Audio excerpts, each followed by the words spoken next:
Let me talk to you about pressure, that feeling in your chest when you walk into a room and all eyes are on you, that late night silence when your mind won't stop spinning, that moment when you look at the clock and the deadline's staring right back at you. Yeah, that pressure. Now I know it doesn't feel good. It's tight. It's uncomfortable. Sometimes it feels like it's squeezing the life out of you. But hear me, pressure only shows up when you're in position. You don't feel pressure from the sidelines. You don't feel pressure when you're playing small. You feel it when you've stepped into the arena, when you're right there toted. Oh, with your dream, your responsibility, your destiny. Pressure is confirmation. It's the world letting you know, this moment matters, you're doing something that counts. You think a diamond just appears. No. That thing gets forged under the earth, under thousands of pounds of pressure, heat, force, time, and somehow, some way, it comes out shining. The same goes for you. You're not cracking under pressure, you're becoming. You're not breaking down, you're being built up. But the problem is, we've been trained to run from pressure. We've been taught to mistake it for punishment. I'm stressed, something's wrong. I'm overwhelmed, I must not be cut out for this. Nah, that stress, that heat, it's the sign that you're exactly where you're supposed to be. You're on the front lines of your purpose. Think about it. The pilot feels the most pressure during takeoff. The athlete feels it with seconds on the clock. The leader feels it when the room goes silent and everyone turns to them. So if you feel that weight right now, if you're carrying something heavy, it means something important has been entrusted to you. You wouldn't feel the pressure if you didn't have the power to carry it. Pressure is not a mistake. It's a message. It's life asking you, are you ready to level up? You don't have to run from it. You don't have to shrink under it. Stand in it. Let it sharpen you. Let it remind you of the why behind the weight, because the presence of pressure doesn't mean you're failing. It means you're fighting. It means you're growing. It means you're right on time. So don't resent the pressure. Respect it. Let me tell you something that champions, leaders, legends all learn at some point when life starts speeding up, when the noise gets loud, when the pressure's rising. You have to slow the game down. You ever watch a great point guard with 10 seconds left on the clock? The crowd's on their feet. The opponent's got momentum. Everything's moving fast, but somehow they don't. They dribble in rhythm. They see the floor, they breathe. It's like the whole game slows down for them. That's not magic. That's mastery. Because see, pressure wants to make you panic. It wants your thoughts to race, your breath to quicken, your hands to shake. But the truth is, clarity doesn't live in chaos. When you're under pressure, your instinct might be to rush, to act fast just to feel like you're doing something. But that's when mistakes happen. That's when you start reacting instead of responding. And there's a difference. Reaction is emotional. It's raw, it's loud, but response, that's focused, that's intentional, that's power. There was a time in my life, early in my career, when everything was moving too fast. Auditions, rejection, bills, expectations, people asking, when are you gonna make it? I started scrambling, taking roles I didn't feel right about, saying yes when I should have said no, because I thought I had to keep moving, keep grinding, keep proving something. And you know what that got me? Exhausted, unfulfilled, off track. It wasn't until I slowed down, until I got still, that I started hearing myself again, hearing that quiet voice inside saying, this is who you are, this is where you belong. That voice don't shout. It whispers, and if you don't slow the game down, you'll miss it. You might be in the middle of something right now. A deadline, a decision, a crossroads. The heat's turned up. People are watching. Stakes are high. But this is when you have to slow your breathing, calm your mind, and lock into the moment. Be here, fully, because when you're calm, you're clear, and when you're clear, you're confident, and when you're confident, you're dangerous in the best way. When you slow the game down, you take back control. You stop letting the world set your pace, and you start walking in your power, and that's how leaders move. That's how champions rise. So no matter what's flying at you today, don't rush, don't flinch, don't fold, breathe, focus, own the moment, because slowing the game down doesn't mean you're falling behind. It means you're about to take over. Let me tell you something a lot of folks don't want to hear. You don't wake up resilient. You don't roll out of bed with unshakable strength. that kind of grit, that kind of backbone, that kind of fire. It's built, not born. Resilience is earned one setback, one rejection, one hard day at a time. People look at someone who's calm under pressure, who walks through the fire without blinking, and they say, man, they're just built different. But they weren't born like that. They became like that, through storms, through struggle, through moments that nearly broke them. You want to know how you build resilience. You keep getting back up. You don't have to like the fall. You don't have to smile through the pain. But you get up anyway.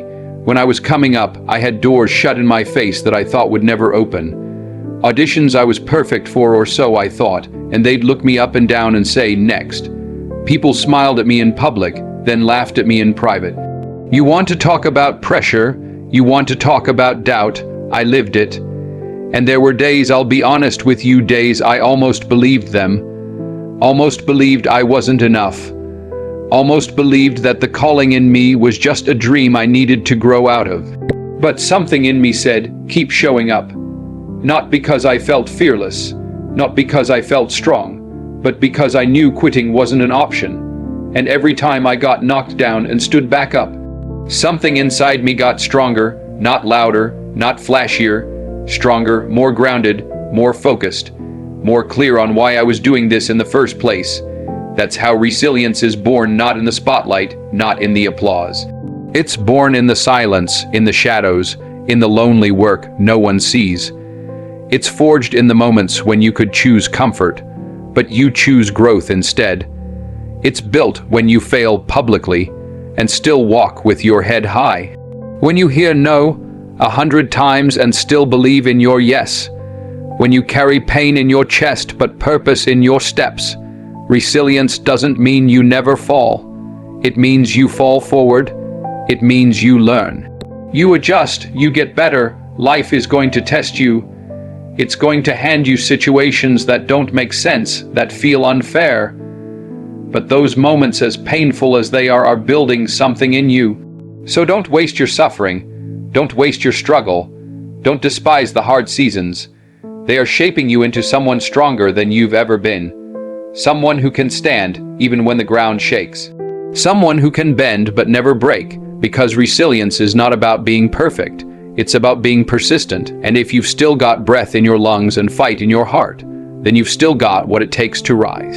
There comes a point in every journey, in every dream, in every life when talent's not enough, when discipline hits its limit, when your plan falls apart, and all you're left with is the unknown. That's when fear shows up. Fear don't knock. It doesn't wait for an invitation. It walks right in, sits at your table, starts whispering in your ear. What if it doesn't work? What if you're not good enough? What if you lose everything? See, fear is loud. It thrives in uncertainty. It feeds on pressure. It magnifies the risk and minimizes your worth. It'll convince you that standing still is safer than stepping forward. But here's what I've learned in my life, in my failures, in my moments of standing at the edge. Fear only has the power you give it. And when fear is loud, you need something louder. When the storm outside is howling, you need peace on the inside that doesn't shake. That's where faith comes in. I'm not talking about blind belief. I'm talking about that deep, quiet knowing. That still voice that says, I may not know how, but I know who. That says, this mountain wasn't put in my path to stop me, it was put there to strengthen me. That says, even when I can't see the way, I know there is a way. You don't always need more answers. Sometimes you just need more faith. I remember times when everything felt uncertain, roles that didn't come, money that ran short, moments when I felt invisible, overlooked, and the pressure in those seasons, it was heavy. The world will make you feel like if you're not producing, performing, winning every day, you're falling behind. But what kept me grounded, what kept me going was faith. Faith in the process, faith in the purpose, faith that God didn't bring me this far to abandon me now. See, fear is rooted in the lie that you're alone. But faith reminds you you're never alone. Faith turns closed doors into redirection, not rejection. Faith sees the setback and says, this is a setup. Faith takes your breaking point and turns it into your breakthrough. Now listen to me, faith doesn't mean you don't feel fear. It means you don't bow to it. You keep walking, you keep believing, you keep showing up because fear wants to freeze you, but faith moves you forward. And every time you choose faith, not just in your success, but in your source, not just in the plan, but in the promise, you rise a little higher, you walk a little bolder, you speak a little stronger, and in that moment pressure loses its grip. Fear loses its voice because you're no longer moving in your own strength. You're moving in something bigger than you, and that kind of strength, that kind of power, it can't be shaken. Pressure by itself, it doesn't define you. What defines you is what you do with it. See, pressure is a force. It's neutral. It doesn't care if you rise or fall. It just shows up, heavy, loud, relentless. But here's the truth. Pressure can crush you or it can craft you. It can break you down or it can build you up. It can freeze you in fear, or it can fuel you into action. You decide. We've all had those days when the weight feels unbearable, when expectations stack on top of responsibilities and everything feels like it's pressing against your chest. Deadlines, bills, family, failure, doubt. But pressure isn't just meant to make you sweat. It's meant to ignite something in you, to pull strength from places you forgot you had, to remind you that you've got more in the tank than you think. Because pressure only reveals what's already inside you. You want to know how champions are made. They're not built in comfort. They're not shaped in silence. They're born in the moments when they could have folded. But they focused instead. When I felt the heat early in my career, when it seemed like nothing was working, I had two choices. Let the pressure break me, or let it build me. And I made a decision to use the pressure, to train with it, to let it shape my mindset, my hustle, my patience. Pressure taught me how to prepare, how to endure, how to perform when it counts, not when things are easy, when everything's on the line. Because when the lights come on and the moment arrives and the stakes are sky high, that's not the time to panic. That's the time to produce. That's the time to breathe deep and say, I've been here before. I've been tested. I'm ready. But you only get to that point when you stop seeing pressure as punishment and start seeing it as power.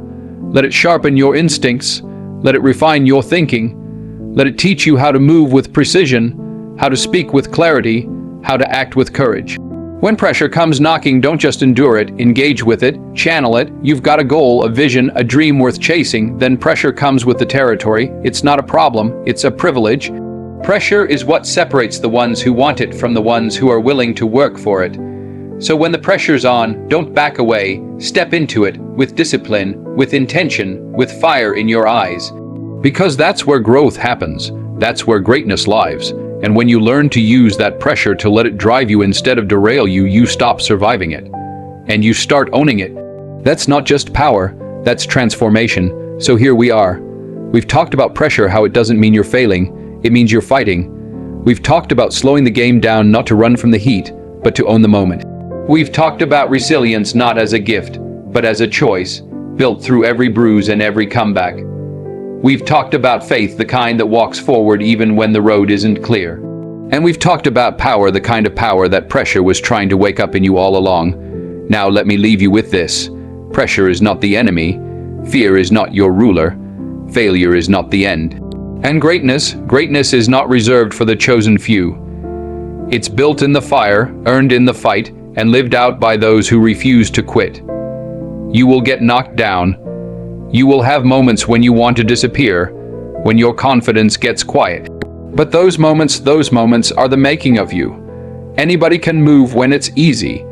Anybody can shine when it's safe.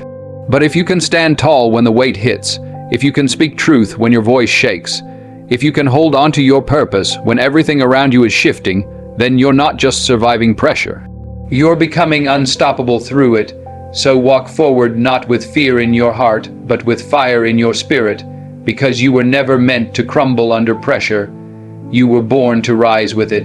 And when the pressure comes again, and it will, you won't ask, why me? You'll say, try me.